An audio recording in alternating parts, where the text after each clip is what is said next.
Okay students, तो अब हम लोग कॉन्सेंट्रेशन के आगे के पार्ट्स पढ़ेंगे, that is mole fraction, molality and molarity के बारे में। मोल फ्रैक्शन आपको समझने में स्टार्टिंग में थोड़ा सा डिफिकल्ट होगा, लेकिन जैसे जैसे आगे बढ़ेंगे आपको हर एक कंसेप्ट समझ में आएगा, 101% समझ में आएगा। मोल फ्रैक्शन का मतलब क्या होता है और वो कॉन्सेंट्रेशन में क्यों आया है, ठीक है, वेज ऑफ एक्सप्रेसिंग में ऑफ कॉन्सेंट्रेशन में क्यों आया है।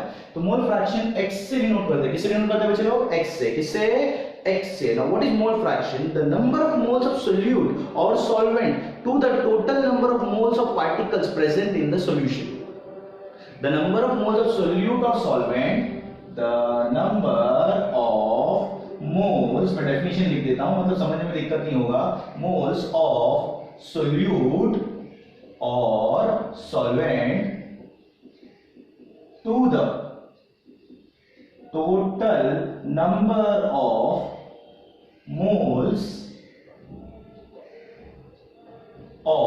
of all the components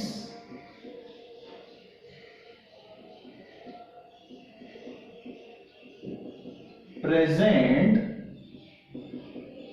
in the solution. Okay, number of moles of solute or solvent to the total number of moles of all the components present in the solution. बिल्कुल समझ में नहीं आया sir, concentration से कैसे क्या express होता है, व्हाट इज द मीनिंग, कुछ नहीं समझ में आया। अब समझ में आना शुरू होगा बच्चे लोग। पहले मैं लेता हूं यहाँ पे थोड़ा सा explanation part. Let n1 is equal to number of moles of solute, n2 is the number of moles, n2 is the number of moles of solvent, okay, x1 is mole fraction of solute, x2 is mole fraction of solvent। अभी भी नहीं समझ में आ रहा sir क्या कर रहे हो, मैं सिर्फ और सिर्फ यहाँ फॉर्मूला रिड्यूस करके तुम्हें एक्सप्लेन करने वाला हूँ अच्छे से। देखो बराबर से x1 is equal to n1 upon n1 plus n2 and x2 is equal to n2 upon n1 plus n2। अब मैं अगर ऐसा करूं, बराबर देखो, अगर ऐसा करो H2O, इसके पहले भी हुआ था, what are the total particles in H? What is the total particle in H? H2O में कितने particles हैं? 3. How many particles are there? 3. 2 hydrogen and 1 oxygen. How many H are present? 2. How many O are present? 1. तो मैं अगर H का amount निकालने की कोशिश करूं तो H is 2 out of 3. 3 मतलब 2 plus 1, 3 मतलब 2 plus 1, O का अमाउंट निकालने की कोशिश करूं तो कितना है भाई, 1 out of how much, 2 plus 1 मतलब 2 out of 3 is hydrogen and 1 out of 3 is oxygen, that is a fraction, that is a fraction। क्या है, एक फ्रैक्शन है, सही है ना, तो ये भी एक फ्रैक्शन है। जरा बराबर देखो, सॉल्यूशन 2 पार्टिकल से बनता है, minimum 2 particle, solute and solvent. तो अगर मैं इसका फ्रैक्शन निकाल रहा हूं तो यहां पे इस तरह से फॉर्मूला आ सकता है, solute upon solute plus solvent, सही है कि नहीं, okay, solute upon solute plus solvent. तो देखो x1 is equal to number of solute particles upon solute plus solvent मतलब सॉल्यूशन, सही है कि नहीं, n1 upon n1 plus n2 का मतलब सोल्यूट पार्टिकल्स इन सॉल्यूशन, सही है कि नहीं, n1 प्लस n2, सही है कि नहीं, सॉल्यूट प्लस सॉल्वेंट सॉल्यूशन होता है।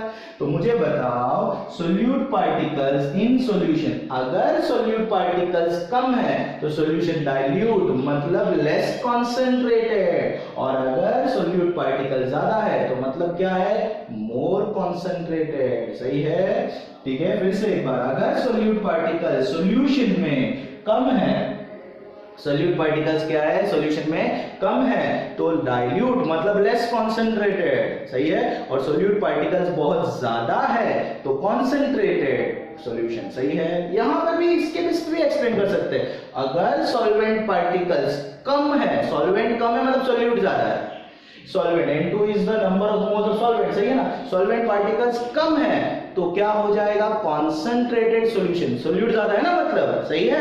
और वही अगर सॉल्वेंट पार्टिकल ज्यादा है तो डाइल्यूट मतलब less concentrated solution. This is the method of expressing concentration, this shows the amount, the concentration of solution. Particle ज्यादा है तो सॉल्यूशन कॉन्सेंट्रेटेड है, पार्टिकल कम है तो सॉल्यूशन लेस कॉन्सेंट्रेटेड है।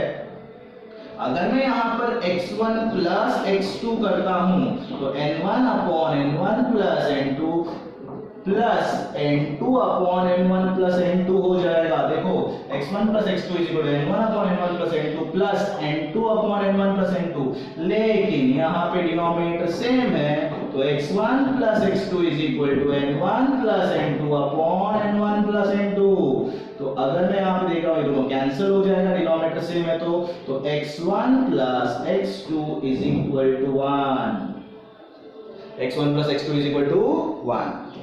आंसर क्लियर है बच्चे लोग, ठीक है। मैं इसे रख करता हूं, मोल फ्रैक्शन हुआ। अब मेरे पास है मोलालिटी, ओके। तो यहां पे ये होने के बाद 9th one molality. Now what is the meaning of molality?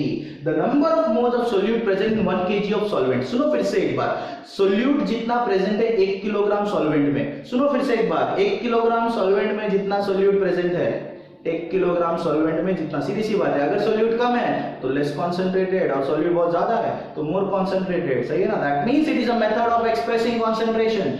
Solute जितना प्रेजेंट है किसमें प्रेजेंट है, 1 किलोग्राम सॉल्वेंट में। कितने किलोग्राम सॉल्वेंट में, 1 किलोग्राम सॉल्वेंट में जितना सोल्यूट प्रेजेंट है।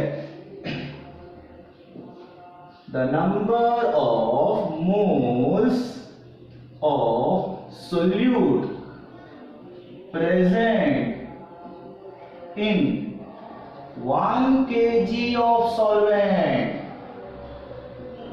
किसमें प्रेजेंट है, 1 किलोग्राम सॉल्वेंट में जितना सोल्यूट प्रेजेंट है, 1 किलोग्राम सॉल्वेंट में जितना सोल्यूट प्रेजेंट है। अगर कम है तो डाइल्यूट मतलब लेस कॉन्सेंट्रेटेड, और ज्यादा है तो कॉन्सेंट्रेटेड सॉल्यूशन, सही है। तो इसका फॉर्मूला क्या आएगा, स्मॉल m से दिखाते हैं molality, number of moles of solute upon mass of solvent in kilograms, mass of solvent in kilogram। इसका यूनिट क्या आएगा, unit of molality is equal to, ऊपर नंबर ऑफ मोल्स है तो मोल्स पर KG, mass of solvent in kilograms, moles per kg, this is the unit of molality। it is independent of temperature and pressure, it is independent of temperature and pressure। ये temperature और pressure से independent है, सीधी सी बात है। Since it contains mass of solvent, ऊपर भी moles है, moles का फॉर्मूला क्या होता है, mass upon molar mass divide by, नीचे भी मास ही है, देखो बराबर से, मतलब mass does not depend upon pressure and temperature. कैसे, क्या, सीधी सी बात, सपोज ऐसे पकड़ो, ये जो बोर्ड है मैंने दीवार पे लगाया है और दीवार के ऊपर अगर तुम लोग प्रेशर डालते हो तो it can not be compressed, it cannot, solids cannot be compressed. तो प्रेशर का कोई इफेक्ट नहीं पड़ता, इसमें मास है, सब में देखो नंबर ऑफ मोल्स है, नंबर ऑफ मोल्स का फॉर्मूला क्या है, मास अपॉन मोलर मास, मतलब ऊपर भी मास है नीचे भी मास ही है, नीचे भी मास ही है। तो इसका मतलब है they are unaffected by pressure और टेम्परेचर। अगर इफेक्ट होता तो सीधी सी बात है हम लोग को हर साल नई बिल्डिंग बनानी पड़ती, हर साल।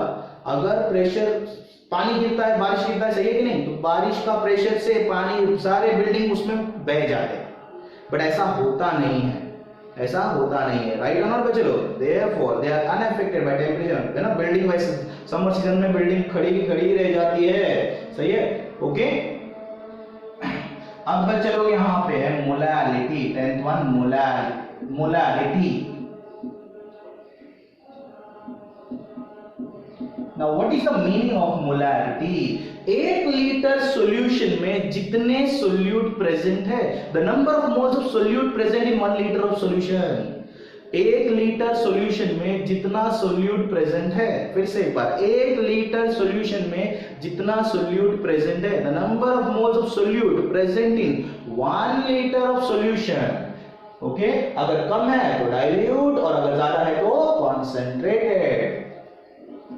The number of moles of solute present in 1 litre of solution, इसका फॉर्मूला कैपिटल M से दिखाते हैं मोलारिटी, तो number of moles of solute upon volume of solution in litres. Okay, इसका यूनिट क्या आएगा, unit of capital M is equal to, unit क्या आएगा, दैट इज इक्वल टू, ऊपर मोल्स है पर लीटर, मोल्स पर लीटर। समझ में आ रहा है अच्छे से? ठीक है, आगे जाते हैं बच्चे लोग। That is it is dependent on, देख सकते हो यहां पे वॉल्यूम है और टेम्परेचर की वजह से वॉल्यूम चेंज हो सकता है, वॉल्यूम बढ़ जाता है, प्रेशर की वजह से वॉल्यूम, पता है ना बच्चों, वॉल्यूम टेम्परेचर एंड प्रेशर की वजह से वॉल्यूम चेंज हो सकता है। It is dependent on temperature and pressure. ये किसके ऊपर डिपेंडेंट है, टेम्परेचर एंड प्रेशर। ठीक है, आई होप आपको ये वीडियो समझ में आया है। तो अगर ये वीडियो समझ में आया है तो इसे लाइक, शेयर और सब्सक्राइब करना मत भूलना। Thank you students.